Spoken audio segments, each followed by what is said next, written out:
Hello there and welcome to Cyprus yet again. But today we yet again have to talk EastEnders first and foremost. Now, because I've been abroad and it took me a while to get online, it took me a while to put the Danny Dyer pieces of the puzzle together, EastEnders fans. We know he's been cast, we know he's going to be the landlord of the Queen Vic. I found out today, which has got a lot of potential, I feel, is that he's going to be playing Shirley's brother, Mick. So that's kind of interesting, but it's got a lot of potential. Now, I read Shonda Gharti talking to Digital Spy, who plays Whitney, and she said, well, yeah, I've spoken to Danny Dyer. He's a living legend. We spoke on Twitter. He's brilliant, blah, blah, blah. We'll soon be back on top, winning awards. I'm sorry, Shonda. It's not going to be that easy. And I do believe that this is the kind of attitude and the opinion that's going throughout everyone who works on EastEnders. They think, just like that, they'll click their fingers, get a bit of casting, and they'll be back on top. It's not as simple as that. There is a big mess to sort out, and you can cast whoever you want. If Dominic Treadwell Collins does not bring in his own writers, it's no good. Because the writers in now, in the Lorraine Newman era, are no good. So if this is the plan to carry on with the same writers, they're in trouble. At the end of the day, as I've said before, you can cast who you want. But if you don't actually develop it properly, if you don't actually write it properly, if the scripts and the characters don't leap off the page, then forget it. EastEnders started off as this amazing social drama, very gritty, fast-paced dialogue, fast-paced drama. Tony and Julia's EastEnders is the reason the other soaps are the way they are today. They redeveloped all soaps in a way because EastEnders was so different.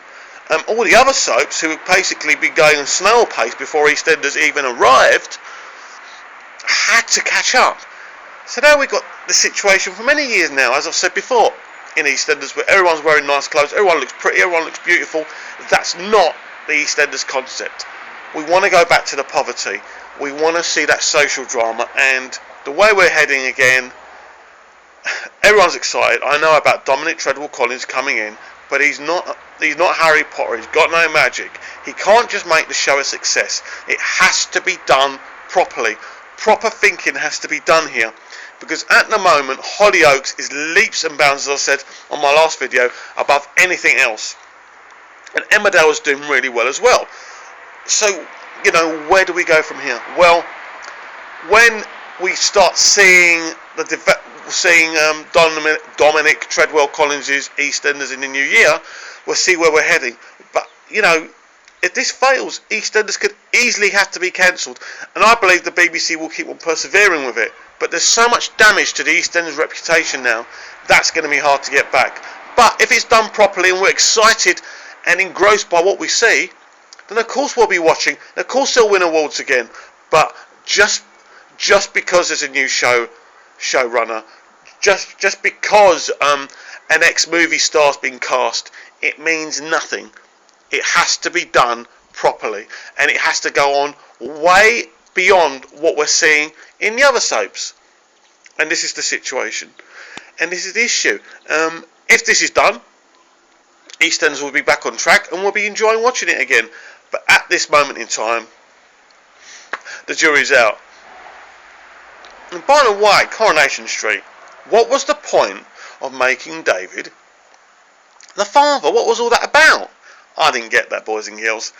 I thought that there was more drama and intrigue in making Nick the father. So what was the point of all that time waiting for him to come out of the coma, and now he's not the father? What's the point? And I'm sorry, I've hated the direction we've gone with this all along. All of a sudden, David's the villain. David's going to be made the homeless. Everyone's going to be backing Kylie. Excuse me, David shagged Kylie. Let me start again. Nick shagged Kylie. Nick is David's brother. David is with Kylie. All of a sudden, David's in the wrong. Let's be honest about you. If someone shags your wife, boys, you're going to be upset, and you might try and kill him. David was justified. Let's come off of it. All of a sudden, Kylie's a victim.